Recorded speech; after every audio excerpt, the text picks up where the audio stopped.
जिन्होंने इस पूरे के पूरे पंचांग की गणना की है और सुकराला माता जो कि एक प्रतिष्ठित स्थान है और स्थापित स्थान है,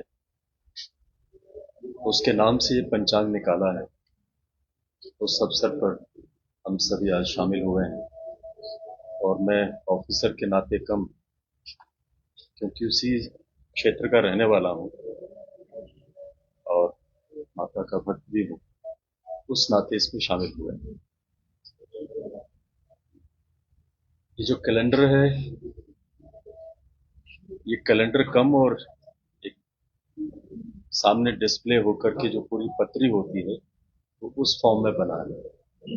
तो कई तरह की दुविधाएं जो कई बार भक्तों में होती हैं कि एकादशी कब शुरू हो रही है जी, कब खत्म हो गई, पता नहीं लग रहा है, उन सभी का इसमें निदान करने की कोशिश की है।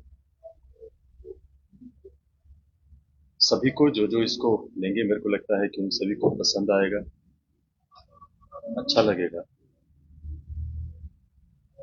माता रानी का एक अपना स्थान है। वैसे भी जो मनोकामनाएं होती हैं वो ज्यादा माता रानी पूरा करते हैं। जो ईश्वर होते हैं, जो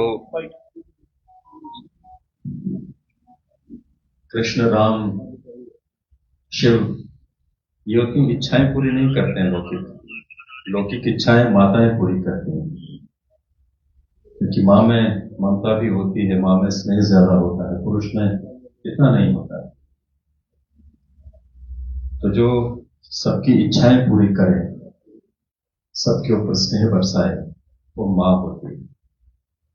तो सुकराला माँ, वैष्णो देवी माँ, ये सब इसलिए श्रद्धालुओं को ज्यादा खींचती है। तो सुकराला माता, उसके नाम से वहां की पूरी टीम है। श्रीमन माता सुकराला देवी धार्मिक ट्रस्ट, उसमें दिनेश महाजन जुड़े हैं और तृप्त शास्त्री जी ने जो पंचांग निकाला है कि घर घर तक जाना, जहां पोस्टर लगेगा तो सुबह जब आराधना करेंगे तो कहीं ना कहीं उसका चित्र दिखेगा, तो मन में ध्यान करके आप प्रार्थना भी कर सकते हैं और उसका आशीर्वाद भी ले सकते हैं।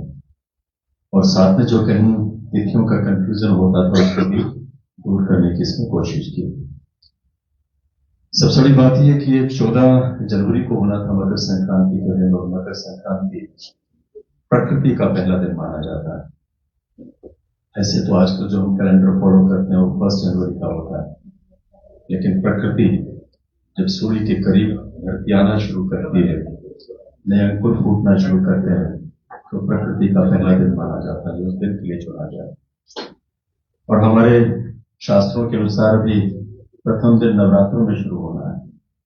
तो दोनों ही दृष्टियों को ध्यान में रखते हुए इसका जो आज इसको निकाला है, बड़ा अच्छा अवसर चुना है। पूरी की पूरी टीम को बधाई है, और जो भी इसको देखेंगे उन सबको पसंद आएगा। पूरी टीम को मेरी ओर से शुभकामनाएं, और जो भी इसमें साथी जुड़े हैं, मैं समझता हूं कि सभी इस स्नेह के कारण ही जुड़े हैं और आपको शुभकामनाएं देने के लिए जुड़े हैं। Thank you.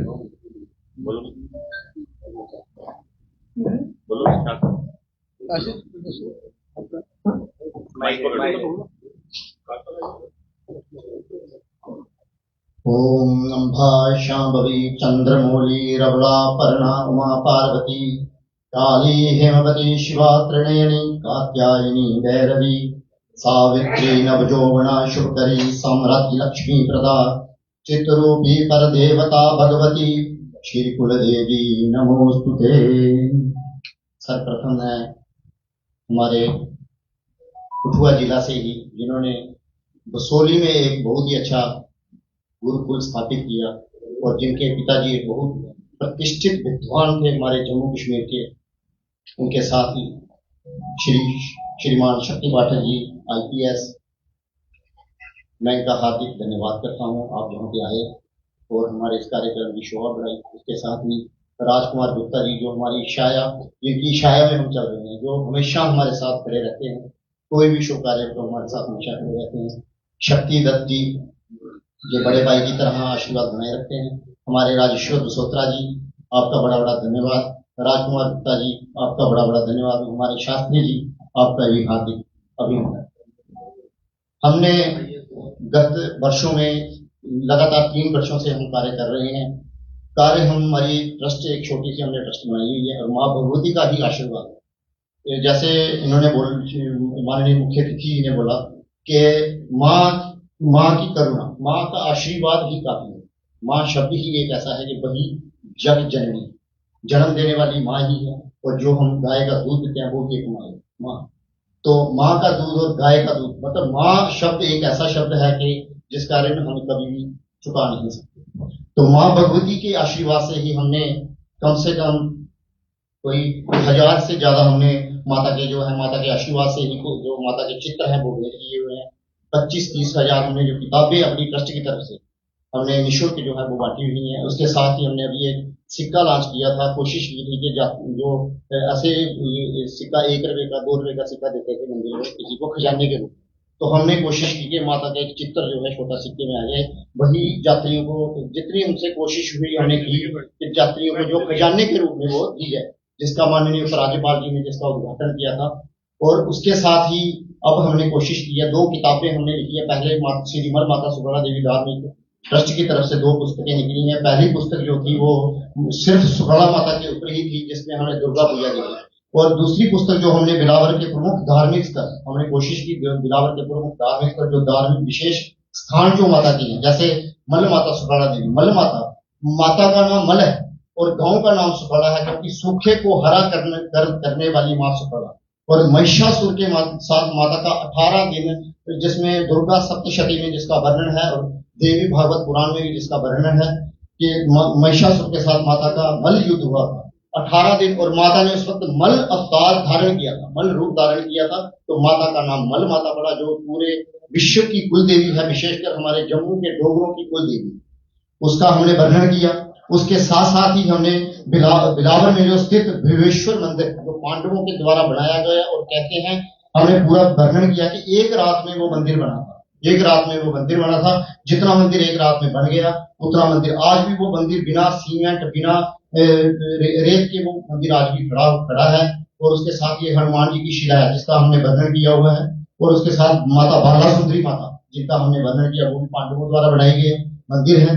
और उसके साथ ही नरसिंह भगवान का मंदिर जो कोप में बनाया गया है, जिसकी आज भी जो वो भगवान है वो पुराने मंदिर में ही रहते हैं। उसके साथ ही एक नया भी बनाया गया है, लेकिन भगवान पुराने मंदिर में ही रहते हैं, क्योंकि उनके जो पूजा करते हैं, भक्त करते हैं, वो पुराने मंदिर। क्योंकि भगवान नरसिंह भगवान जी ने कहा था कि अगर मेरे भक्तों का मंदिर पक्का होगा तो मैं पक्के में रहूंगा, अगर कच्चे में है तो मैं कच्चे में रहूंगा। तो तब से जो कच्चे में है उनके भक्त जो है वो कच्चे में कोशिश कर रहे हैं, वहां पे मंदिर बन गया है, क्योंकि जो भक्तों ने मंदिर जो है वो अपना घर जो है वो पक्का बना लिया, तो भगवान को वहां पे द्वारा हमको स्थापित करेंगे पक्के मंदिर। तो इसका वर्णन किया। इसके साथ ही हमने पंचांग जो निकाली। पंचांग में हमने कोशिश किया, पंचांग है क्या? तिथि, वार, नक्षत्र, योग और कर, ये 5 अंगों से पंचांग बनाई जाती है। विशेषकर हम कोई भी मुहूर्त निकालते हैं तो हम तिथि देखते हैं कि अच्छी तिथि कौन सी है, अच्छा मुहूर्त कौन सा है, तो हम पंचांग से ही देखते हैं। पंचांग से हम कोई भी कार्य प्रारंभ करते हैं, पंचांग से ही करते हैं। पंचांग का जो प्रारंभ है वो राजा विक्रमादित्य जी ने किया। तो इसमें पंचांग में हमने कोशिश की है कि हर प्रकार की जो दुविधा में लोग पढ़ते हैं, जैसे एकादशी कब प्रारंभ होगी, कब समाप्त होगी, अमावस्या कब है, इसमें हमने कोशिश की है कि पूरा इसमें हमने वर्णन किया है। तो मैं बड़ा धन्यवाद, मैं आपका आशीर्वाद मिला हमें, मैं और मेरी ट्रस्ट की तरफ से आपका बड़ा शुक्रिया, बहुत धन्यवाद। तो आगे भी कोई हमारे ट्रस्ट की तरफ से कार्य हो तो कृपया जब भी आपको आमंत्रित करें तो कृपया आशीर्वाद के लिए जरूर आए। धन्यवाद।